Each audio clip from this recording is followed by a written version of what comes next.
Hello बच्चों, मैं अमर sir. बच्चों, कल आपने देखा था कि हमने वैद्युत विभव तथा धारिता आपका चैप्टर है, उसको अंग्रेजी में हम लोग इलेक्ट्रोस्टैटिक पोटेंशियल एंड कैपेसिटेंस कहते हैं, जिसमें हमने कल एक डेरिवेशन किया था बिंदु आवेश के कारण वैद्युत विभव निकालना। अब हम आगे आज उसी में आगे डेरिवेशन करेंगे और यहाँ पर दिया हुआ है कि वैद्युत द्विध्रुव के कारण अच्छी स्थिति पर वैद्युत विभव। इंग्लिश में देखेंगे तो electric potential at axial position due to a dipole. अब बच्चों, इसके लिए सबसे पहले हम फिगर देखते हैं। तो यहाँ पर आप देखिएगा कि एक आपका डाइपोल ए बी है जो किसी माध्यम में रखा हुआ है। तो यहाँ पर अगर आप देखेंगे जो ए बी है, इसके बीच की जो दूरी है वो 2L है। और यहाँ पर अगर आप देखेंगे बिंदु ए पर चार्ज माइनस क्यू और बिंदु बी पर चार्ज प्लस क्यू, और इस द्विध्रुव पर एक मध्य बिंदु है आपका ओ। तो ए ओ जो आपका है एल और बी ओ जो होगा आपका एल हो जाएगा, यानी कि ए से ओ तक जो दूरी है एल और बी से ओ तक जो दूरी है वो आपका एल होगी। क्योंकि आप स्मॉल एल ले रहे हैं तो यहाँ पर भी आपका स्मॉल एल है। अब आप देखिएगा कि इस द्विध्रुव के कारण यहाँ पर बिंदु पी है जिस पर हमें वैद्युत क्षेत्र की आपका विभव निकालना है अच्छी स्थिति में। तो यहाँ पर अगर आप देखेंगे तो बिंदु ओ से पी तक की जो दूरी है वो आपकी स्मॉल आर है। और अगर आपसे कहें कि हमें ए से पी तक की दूरी बताइए या फिर बी से पी तक, तो दूरी आपकी बी से पी तक अगर आप देखेंगे तो आर माइनस एल होगा ब्रैकेट में। और ये आपका अगर आप देखें तो ओ से पी तक जो दूरी है आपकी आर और बी से ओ तक एल है। तो अगर आपको बीपी निकालना है तो आर से एल लेस कर देंगे और ये आपका स्मॉल लेटर में ही रहेगा।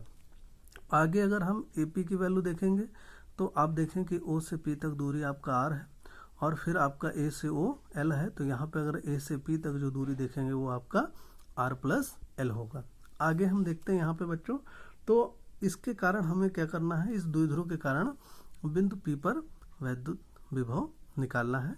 तो यहाँ पर आपका दिया हुआ है कि चित्रानुसार वैद्युत द्विध्रुव के आवेश प्लस क्यू के कारण बिंदु पी पर वैद्युत विभव। तो B1 equal 1/4 pi epsilon not के क्यू अपॉन ब्रैकेट में आर माइनस एल आपका होगा। ये आपका इक्वेशन फर्स्ट हो जाएगा। और कल बच्चों आपने देखा था कि बिंदु आवेश के कारण हमने वैद्युत विभव निकाला है। तो वहाँ पर आपका formula V equal 1/4 pi epsilon not के क्यू अपॉन आर होता है। तो उसी तरीके से यहाँ पर हम लोग आर की जगह पे आर माइनस एल यूज करेंगे। तथा वैद्युत द्विध्रुव के आवेश माइनस क्यू के कारण बिंदु पी पर वैद्युत विभव, तो V2 equal 1/4 pi epsilon not के minus q upon r plus l हो जाएगा। तो ये आपका समीकरण 1 और ये आपका समीकरण 2 हो जाएगा। अतः बिंदु पी पर परिणामी वैद्युत विभव तो V equal V1 plus V2 होगा।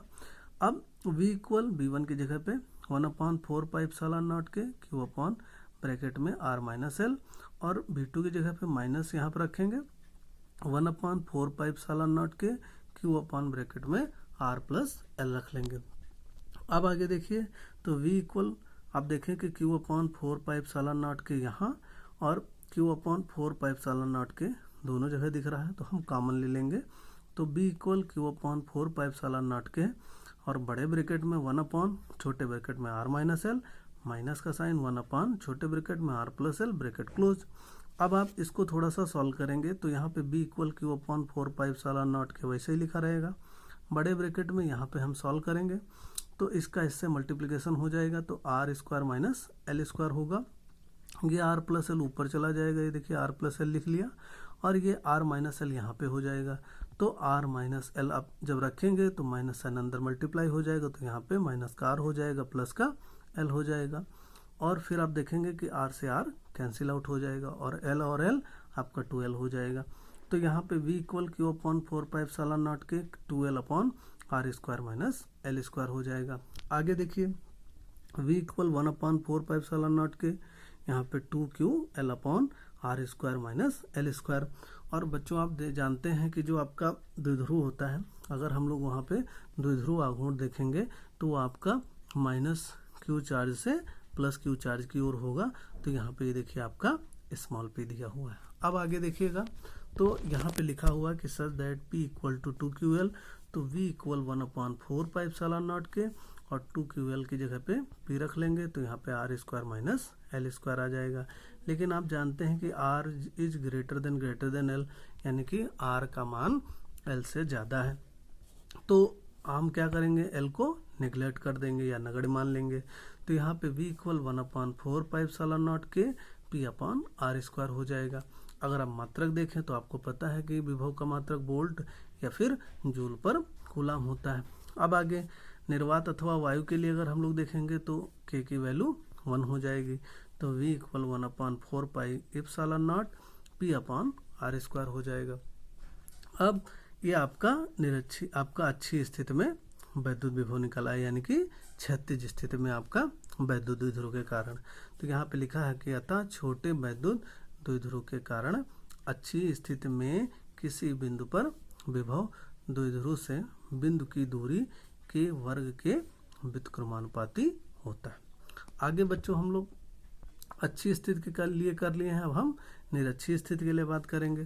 तो यहाँ पर लिखा है कि वैद्युत द्विध्रुव के कारण निरक्षीय स्थिति पर वैद्युत विभव, electric potential at equatorial position due to a dipole. तो यहाँ पर बच्चों आप देखेंगे कि हम फिगर एक डाइपोल ए बी लेंगे। यहाँ पर ए पर आपका चार्ज माइनस क्यू, बी पर चार्ज आपका प्लस क्यू है। तो ये जो ए बी है इसके बीच की जो दूरी है वो 2l है। ए से ओ तक की जो दूरी आपकी l हो जाएगी, बी से ओ तक की जो दूरी है वो आपकी l हो जाएगी, क्योंकि आपने डाइपोल के मध्य एक बिंदु ओ लिया है और उस मध्य बिंदु से p दूरी बिंदु p है जिसकी दूरी आपकी r है। अब आप यहाँ पे देखिए कि ये जो है ये इस पे आपका लंबवत है, अभिलंबवत है, तो यहाँ पर p को a से मिला देंगे, इधर p को b से मिला देंगे, तो आपका OP r हो जाए और आपका BO L या फिर AO आपका L। तो अगर यहाँ पे सॉल्व करेंगे तो यहाँ पे पाइथागोरस थ्योरम लग जाएगी। तो आपको पता है कि कर्ण का स्क्वायर जो होता है वो आपका लंब स्क्वायर प्लस आधार स्क्वायर होगा। तो जब कर्ण की वैल्यू निकालेंगे तो अंडर रूट में आपका लंब स्क्वायर प्लस का आधार स्क्वायर होगा। तो जब इसको सॉल्व करेंगे तो अंडर रूट में r square plus l square हो जाएगा, और यहाँ करेंगे तो अंडर रूट में r square plus l square हो जाएगा। अब यहाँ पे देखिएगा चित्रानुसार वैद्युत द्विध्रुव के आवेश प्लस क्यू तथा माइनस क्यू के कारण बिंदु P पर वैद्युत विभव।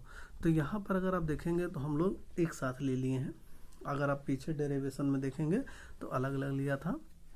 अब यहाँ पे V1 equal 1/4 pi epsilon not के Q upon under root r square plus l square, ये आपका इक्वेशन अगर देखेंगे तो ये इक्वेशन आपका फर्स्ट हो जाएगा। और फिर अगर आप देखेंगे V2 equal 1/4 pi epsilon not के minus Q upon under root r square plus l square, आपका ये इक्वेशन सेकंड हो जाएगा। अतः बिंदु P पर परिणामी वैद्युत विभव निकालें तो V equal V1 plus V2 हो जाएगा।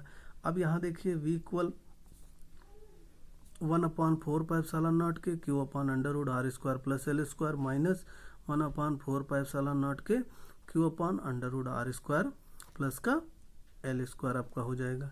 तो आप देखेंगे कि ये दोनों स्टेप ये और ये आप सेम है और बीच में माइनस का साइन लगा है, तो यहाँ पे दोनों कैंसिल आउट हो जाएंगे, तो V इक्वल आपका 0 हो जाएगा। अतः वैद्युत द्विध्रुव की निरक्षीय स्थिति के प्रत्येक बिंदु पर वैद्युत विभव शून्य होता है। बच्चों अगर आप देखेंगे तो ये जो आपका अच्छी स्थिति और निरक्षीय स्थिति में जो आपका डेरिवेशन यहाँ पे किया गया है, हम लोगों ने वैद्युत विभव निकाला है। तो वैसे ही हम लोगों ने आपका चैप्टर जो वैद्युत आवेश तथा क्षेत्र आपका चैप्टर है, वहाँ पर भी हम लोगों ने वैद्युत द्विध्रुव के कारण अच्छी स्थिति तथा निरक्षीय स्थिति पर वैद्युत क्षेत्र की तीव्रता निकाली थी। तो वैसे ही हम लोग यहाँ पर भी अच्छी और निरक्षीय स्थिति यानी कि क्षैतिज और ऊर्ध्वाधर स्थिति में वैद्युत विभव निकालें। धन्यवाद।